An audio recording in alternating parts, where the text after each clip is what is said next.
Salam Ata Vatan TV YouTube kanalının mehriban müştaqlary.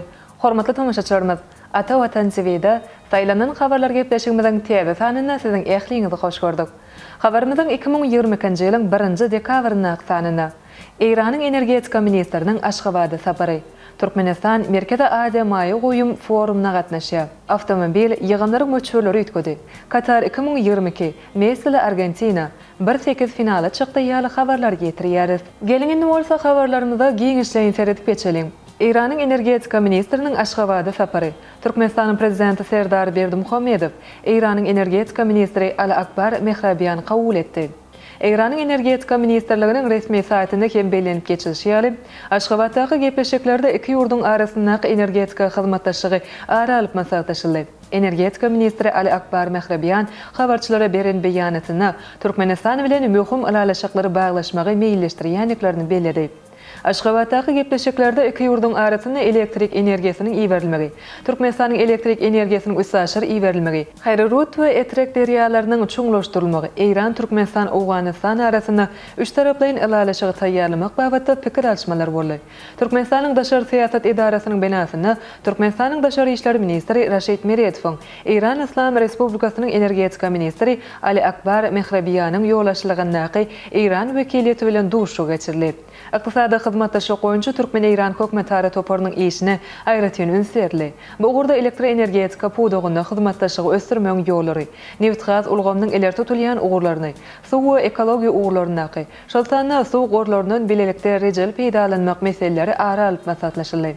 Sowda iqtisada hyzmatdaşyň ösüşiniň çäklerini ýurtlaryň arasynda haryt dolanşygynyň ösüşiniň oňyn depgini barada aýdyldy.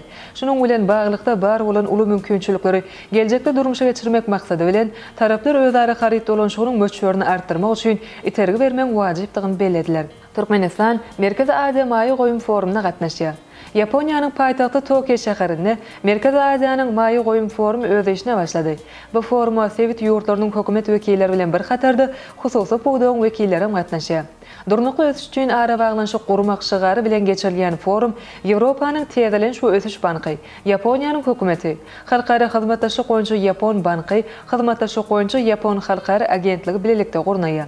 Bu foruma Qırğız Respublikasynyň Ministrler Kabinetiniň başlygy Akylbek Japarow, Qazaqstanyň vice-premieri, Maliýe ministri Erulan Jamubayew, Qırğız Respublikasynyň energetika ministri Talybek Ibraýew, Täjikistanyň birinji vice-premieri Dawlatali Said, Türkmenistanyň Maliýe we Ykdysadyýat ministri Muhammetgeli Serdarow we Ýewropanyň Täzelenş we Ösüş bankynyň Merkezi Aziya we Mongoliýa boýunça dolandyrjysy Zhuzhanna Khargitay gatnaşýar. Forumyň çäklerini Merkezi Aziýada sowda we maýy goýulmary bilen baglanşykly bir neçe mesele aralyp maslahatlaşylar. Şeýlekem Sowetdäki energiýa pudugyny ösdürmek, ýaşyl energiýa, ösün infrastrukturany ösdürmek we beýlek ugurlardaky hyzmatdaşlyk gatnaşyklary barada pikir alşylar. Soňky döwürde Yaponiýa Merkezi Aziýa ýurtlary bilen gatnaşyklaryň ösmegine uly ünsärdi. Noýabr aýynda Tokyoda Yaponiýa bilen Merkezi Aziýa ýurtlarynyň arasynda parlament deputatlarynyň dostluk goýunça birleşigi döredildi. Oňa Yaponiýanyň Liberal Demokratik Partiýasynyň başlygynyň ornwatary öňkü premier ministri Tara Aso ýolaşlyk etdi. Şeýlekem dekabr aýynyň ahyrynda Tokyoda Yaponiýanyň, Qazaqstanyň, Qırgızstanyň, Täjikistanyň, Türkmenistanyň we Özbekistanyň daşary işler ministrleriniň duşugy meýilleşdirilýär. Merkezi Aziýa ýurtlarynyň jemi içerik önümi 347 milyar dolara deňdir. Sowet dünýä ykdysadyýetindäki orny epesli ýokarlandy. Soňky 20 ýylda Merkezi Aziýa ýurtlarynyň jemi içerik önümi 7,5 есе ýokarlandy. Bu ortaça ösüş depgini 6,12 göterim boldy. Bu ösýän ýurtlaryň görkezlerinden has ýokary we tutuş dünýä ykdysadyýety bilen deňeşdirilen ösüş 2 есе ýokardyr. Avtomobil ýygynyň möçürleri ütkedi. Türkmenistanda avtomobilleriň ýerlenilmegi üçin şeýlekem awtolog serişdeleriniň eýelerinden alynýan ýygynyň möçürleri ütkedi. Salgytlar hakynda Türkmenistanyň BTW kanunyna üýtgetmeler we goşmaçylar girdmek hakynda Türkmenistanyň kanuny kabul edildi we dün metbuatda neşer edildi. Täze kabul edilen kanunyň 2-nji maddasyna görä kanundaky üýtgetmeler we goşmaçylar 2023-nji ýylyň 1-nji ýanwaryndan herekete girdilýär. 218-nji maddany şu görnüşde beýan etmeli. 218-nji madda avtomobilleriň ýerlenilmegi üçin ýygymyň möçüri.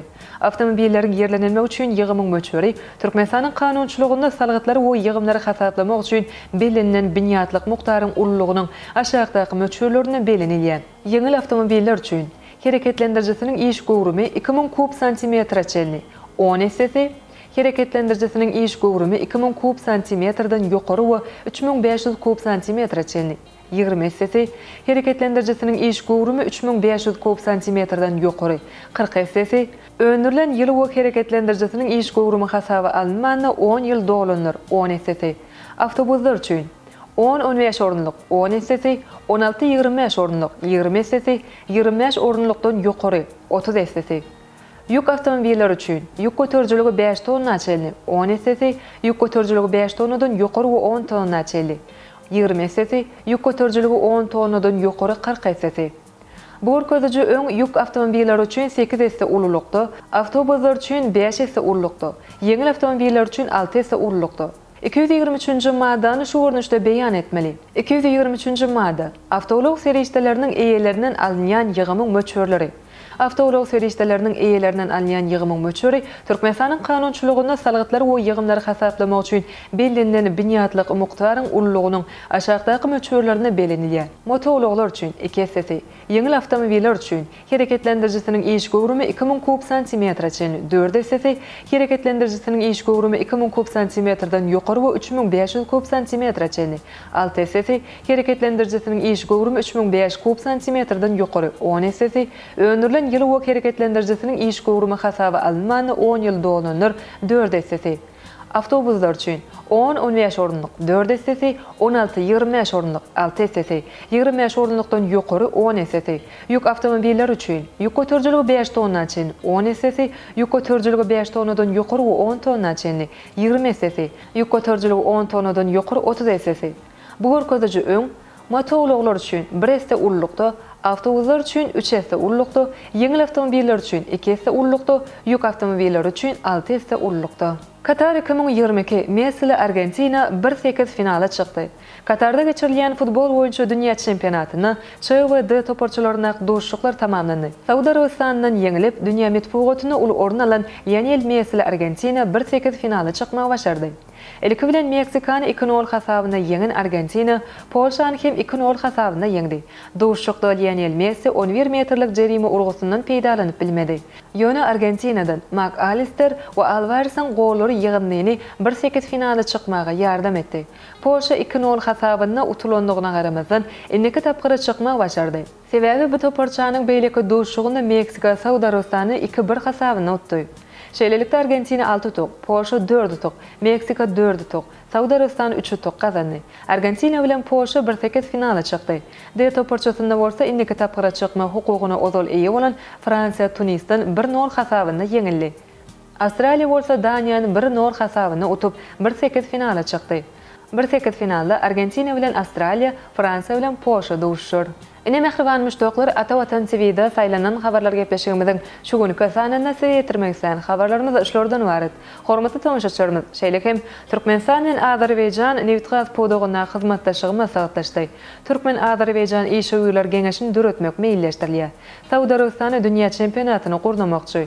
Dünýä çempionatynyň ilkinji zenan emini 1 dekabr ýyldızlar demediýe. Günlük teleýnamy ýaly habarlary Ata Watan Türkmenistan.com saýtymyzdan geňişleýin okap bilersiňiz. Gepleşigimiziň iniki sanlaryna görüşýänçek, hoşda bolun.